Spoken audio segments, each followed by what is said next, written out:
Hi INFJs and Autistic INFJs, welcome back to my channel. Have you ever caught yourself feeling completely paralyzed by fear, even when there's nothing happening? You're like your brain is racing and your stomach's in knots and you're bracing yourself for something awful to happen, but everything's completely fine. And that fear is overwhelming. It's almost debilitating to the point that you can't even move. If you're an INFJ or an autistic INFJ, you probably know exactly what I'm talking about. It's really hard to explain that overwhelming feeling of fear. And I want to tell you something today that I wish somebody would have told me a long time ago. This fear isn't evidence that something is wrong with you. It's not your fault, but it is something that we can learn to work with.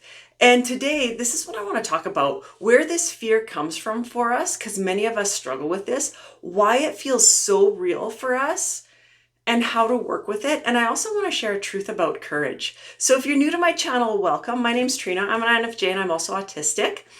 I created this channel because I wanted to help people like myself, and I wanted to share resources that work for people like myself, INFJs and autistic INFJs. So don't forget to check out the resource section in the description of this video. I'm glad you found my channel. I hope it's helpful for you. If you're returning, welcome back. I'm grateful for all my viewers. I invite you, if you haven't yet, to like the video and subscribe to my channel because I would really, really appreciate the support. All right, let's get going on this. Where does fear come from? That fear. I am curious. I am going to ask you if you put in the comments, if you would like to, if you know what I'm talking about, that fear, that debilitating, overwhelming fear that's always like lingering over us.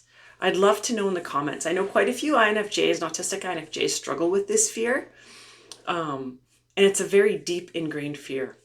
So the fear we carry didn't appear out of nowhere. It didn't just magically appear. For many of us, especially those of us who grew up with highly critical or narcissistic parents, which most of us probably did. I can't say all of us, but a lot of INFJ personality types grew up with those kind of parents.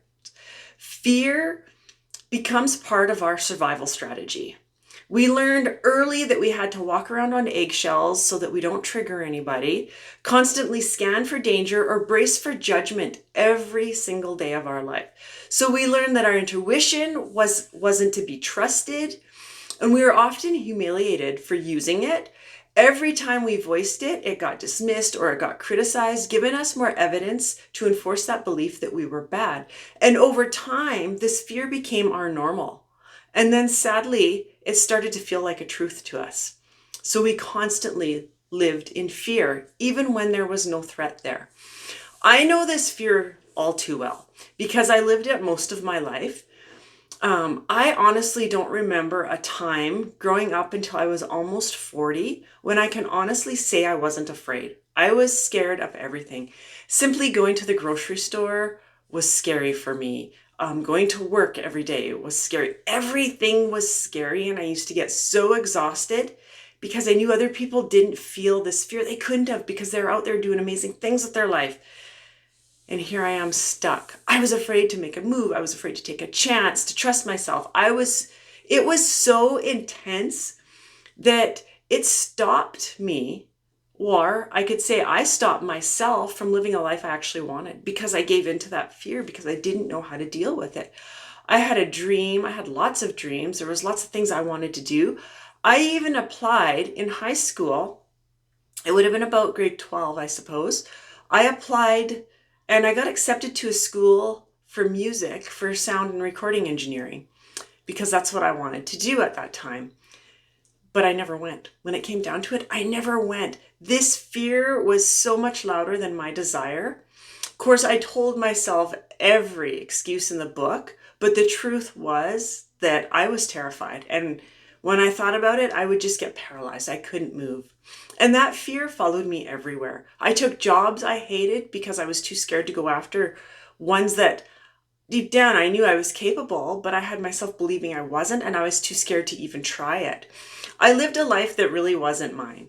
I lived the life that I thought was expected of me because the fear just felt too big to fight. It was too overwhelming. And it wasn't until I was almost 40 that I started to realize that the fear had actually been running my life.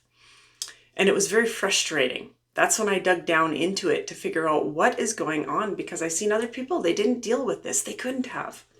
So why does the fear feel so real for us, right? We say that it's not real, but yet we can actually argue that point because it feels very, very real to us. That fear, when it's paralyzing, it feels real, very, very real. Here's the thing about fear. It feels real because our body doesn't know the difference between a real threat and a perceived one. Our nervous system kicks in, and for us, it's constantly dysregulated. Our mind starts overthinking, bringing up all the stories we were ever told about ourselves. For me, it was how stupid I was or how weird I was. And before we know it, we are trapped in what I call false evidence appearing real. That's what fear is. It's false evidence appearing real. FEAR. And I live by that. When the fear comes up for me, I just tell myself this is just false evidence that's appearing real, but it's not real. It's our brain is trying to protect us. That's what it's doing. It's what it's designed to do. But in this case, it's keeping us stuck. So how do we work with this fear? This was my big question, because I've seen, like I said, other people living their life, doing amazing things that I wanted to do. And I was like, well, how do they deal with this fear? Like, it's so paralyzing. How do they deal with it? What we do is we pause. This is what worked best for me. And I still use this to this day, is we pause. We ask ourselves, is this true and real right now? This fear I'm feeling, even if we can't identify exactly what the fear is, because we might not be able to, we can ask ourselves, well, what am I scared of? Well, I don't know. Well, is this true and real right now? 9 times out of 10, the answer is no. It's not. It's not true.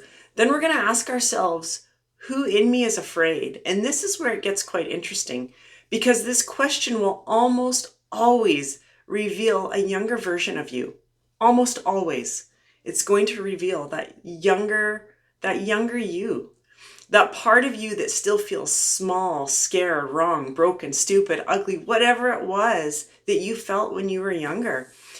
And instead of fighting that part of you, that's usually what we'll do, is we'll fight it and try and stomp it back down again. What we need to do is we need to love them, because that's what they need. We don't need to try and fix them. We just need to say, first we need to get our words right, and then we need to say, I see you. You're safe now because I got you. And I'll say that right out loud. I don't care how crazy I sound, because I know how powerful it is. You know that saying, I'm sure you've seen it over the internet and social media, because it was quite popular a little bit ago, but it's that one that says that we grow into the person that would have saved us as a child. Well, it's one of my favorite little quotes, for one, because it's so true. It is so true. And this is how I get through the fear, is knowing that I grew into the person that my younger self would have needed. So it's something to ponder on, something to reflect, maybe even journal about, but that is exactly what we do. We grow up into the person who would have saved us as a child. And with that, in a sense, you could think of it as a hero. And that takes a lot of the fear away. So then I promised I was going to share something about courage, because this comes up lots, fear and courage. And I love talking about courage because there's so many misconceptions around courage out there. But here's something that I learned. You don't need to feel confident to be courageous. You don't need to wait until the fear goes away. You only need to take one small step. That's all. One small step. And when you do, you realize very quickly you were never powerless. And that right there helps simmer that fear down. And then you take another small step and another. And before you know it, you've gone so far without that fear, and you feel so amazing. I hope this message gives you something to think about, something to hold on to the next time that fear tries to take over, because I really know how it feels. And this question does come up Quite a few of you have reached out to me asking about this fear and how I've dealt with it. So I thought this would be a great video. I've done other videos around fear as well, and they've done really well.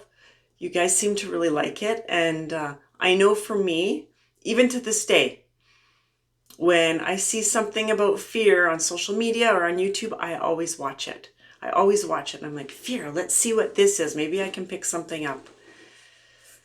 So I really do hope this message gives you something to think about, because you're not incapable.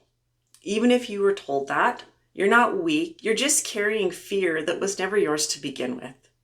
Thanks for joining me. Again, let me know in the comments if this resonates with you. I would love to hear from you. Don't forget to like this video. Feel free to share it. Again, the more times it's shared, the more INFJs we get to help, and that's really what it's all about. And also, please subscribe to my channel. Thanks for joining me and sticking with me, and I'll see you soon with another video. Bye for now.